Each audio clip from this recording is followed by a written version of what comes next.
E2 reaction एक stereo specific reaction है, जिसका मतलब यह है कि मैकेनिज्म की वजह से सबस्ट्रेट की स्टीरियो केमिस्ट्री प्रोडक्ट की स्टीरियो केमिस्ट्री तय करती है।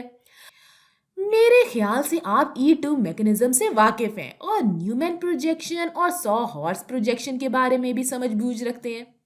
वो कार्बन जो ब्रोमीन के साथ बॉन्डेड है वो अल्फा कार्बन होगा, और अल्फा कार्बन के साथ जो कार्बन बॉन्डेड है वो बीटा कार्बन होगा। और हम जानते हैं कि E2 मैकेनिज्म में हमारी स्ट्रॉन्ग बेस बीटा 2 प्रोटॉन को ले लेती है। तो चले अल्फा बीटा बॉन्ड देखते हैं। हम इस बॉन्ड को देखने लगे हैं तो हम न्यूमैन प्रोजेक्शन देख सकते हैं। अगर आप अपनी आंख बिल्कुल यहाँ पर रखें और बॉन्ड को देखें तो आप मिथाइल ग्रुप देखेंगे जो कि ऊपर दाईं तरफ जा रहा है। यहाँ नीचे न्यूमैन प्रोजेक्शन है, यहाँ मिथाइल ग्रुप है। हाइड्रोजन ऊपर और बाईं तरफ जा रहा है। ये सफेद रंग से इस हाइड्रोजन की निशानदेही कर दें। हमारा फिनाइल ग्रुप न्यूमैन प्रोजेक्शन में नीचे जा रहा है। हम अब अल्फा कार्बन को देखें तो जो ब्रोमीन है वो नीचे दाईं तरफ जा रहा है। हम जानते हैं कि हाइड्रोजन भी इस अल्फा कार्बन के साथ बॉन्डेड है जो कि नीचे बाईं तरफ जा रहा है। और फिर हमारे पास एक और फिनाइल ग्रुप है जो कि न्यूमैन प्रोजेक्शन में सीधा ऊपर की तरफ है। हम जानते हैं कि E2 मैकेनिज्म में हाइड्रोजन और ब्रोमीन को एंटी पेरिप्लेनर होने की ज़रूरत होती है। अगर हम इस न्यूमैन प्रोजेक्शन को देखें तो हमारे पास ये पहले से ही है। ये जो हाइड्रोजन है ये वाला, ये पहले से ही ब्रोमीन की एंटी पेरिप्लेनर है। मतलब E2 मैकेनिज्म के होने के लिए जिस चीज़ की ज़रूरत होती है वो तो हमारे पास पहले से ही है। यहाँ दाएं तरफ भी बिल्कुल वैसा ही है, ये न्यूमैन प्रोजेक्शन। मैंने सिर्फ सारी चीज को थोड़ा सा दाईं तरफ घुमाया है।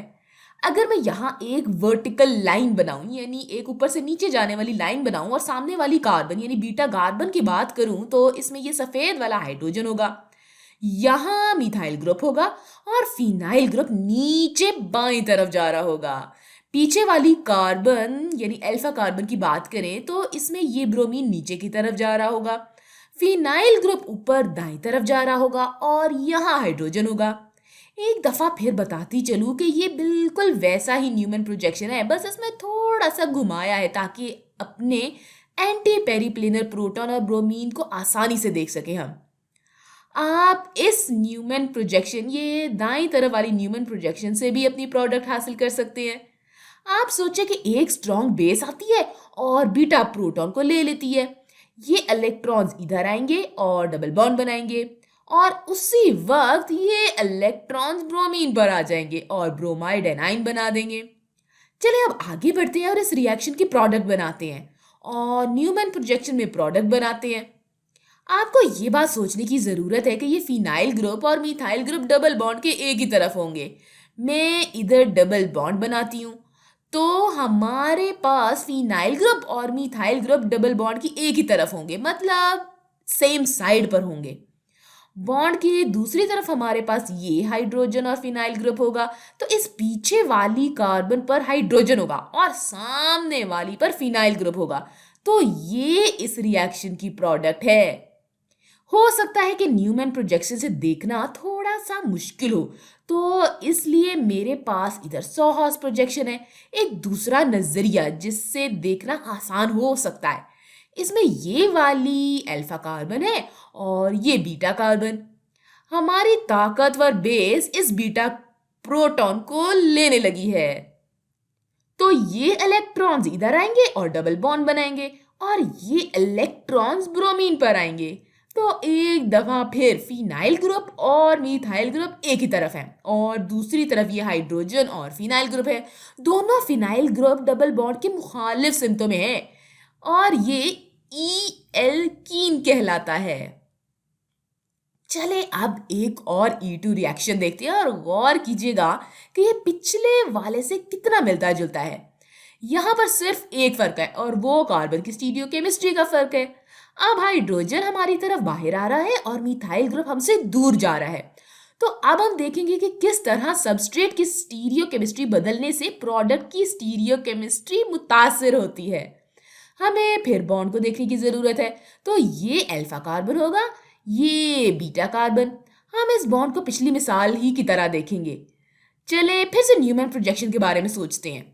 अब हाइड्रोजन हमारे न्यूमैन प्रोजेक्शन में ऊपर दाईं तरफ जा रहा है, हमारा मिथाइल ग्रुप ऊपर बाईं तरफ जा रहा है और फिनाइल ग्रुप नीचे जा रहा है। यहाँ पर फिनाइल ग्रुप है। ये सब हमारी सामने वाली कार्बन की बातें थी। अब हम पीछे वाली कार्बन मतलब के अल्फा कार्बन को देखते हैं। इसके पास ब्रोमीन है जो नीचे दाईं तरफ जा रहा है। अल्फा कार्बन पर मौजूद हाइड्रोजन नीचे बाईं तरफ जा रहा है। फिर फिनाइल ग्रुप रह जाता है जो कि ऊपर सीधा जा रहा है।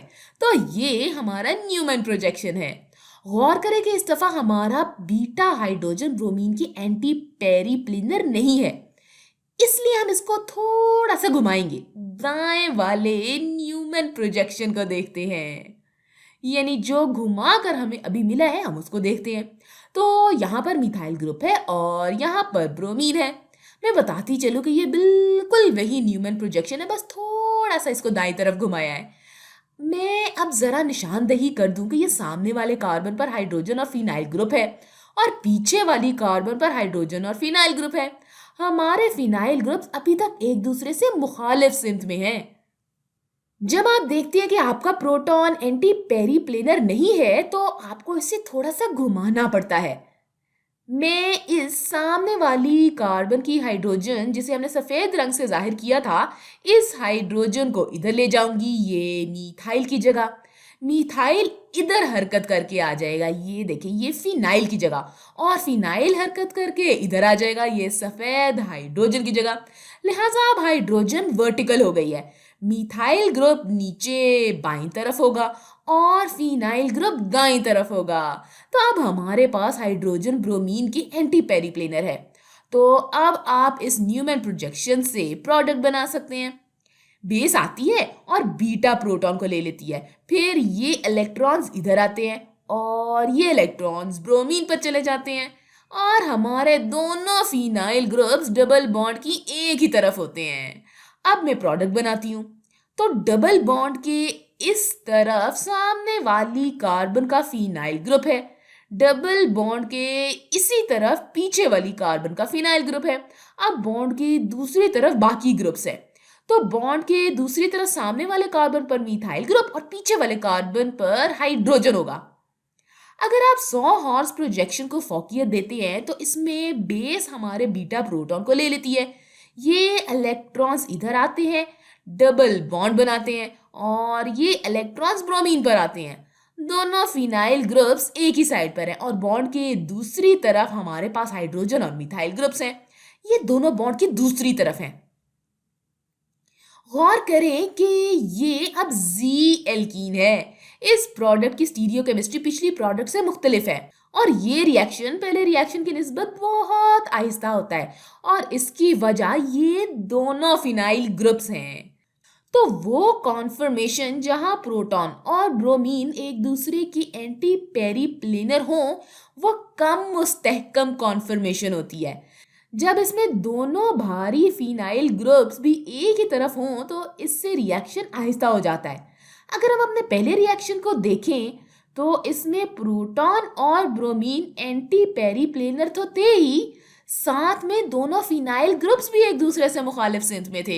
यही वजह है कि पहला रिएक्शन दूसरे की निस्बत ज्यादा तेजी से हो जाता है। चले अब आखिर में मैं जल्दी जल्दी से आपको इन दोनों रिएक्शंस का खुलासा बताती हूँ। तो बाईं तरफ इस कार्बन की स्टीरियोकेमिस्ट्री देख लेते हैं, जिसमें मिथाइल ग्रुप हमारी तरफ आ रहा है और हाइड्रोजन हमसे दूर जा रहा है। इससे हमें ई एल्कीन प्रोडक्ट के तौर पर मिलती है और दोनों फिनाइल ग्रुप्स डबल बॉन्ड की मुखालिफ सिमतों में होते हैं। दूसरे रिएक्शन में जब हमने स्टीरियोकेमिस्ट्री बदली तो अब हाइड्रोजन हमारी तरफ आ रहा है और फिनाइल हमसे दूर जा रहा है, तो हमें मुख्तलिफ प्रोडक्ट्स हासिल हुई। हमें जी एल्कीन प्रोडक्ट के तौर पर मिली जिसमें फिनाइल के दोनों ग्रुप्स बॉन्ड की एक ही तरफ हैं। तो ये आपको दिखाता है कि ये किस तरह से स्टीरियो स्पेसिफिक रिएक्शन है। ईटो मैकेनिज्म का मतलब है कि सबस्ट्रेट की स्टीरियोकेमिस्ट्री प्रोडक्ट की स्टीरियोकेमिस्ट्री तय करती है।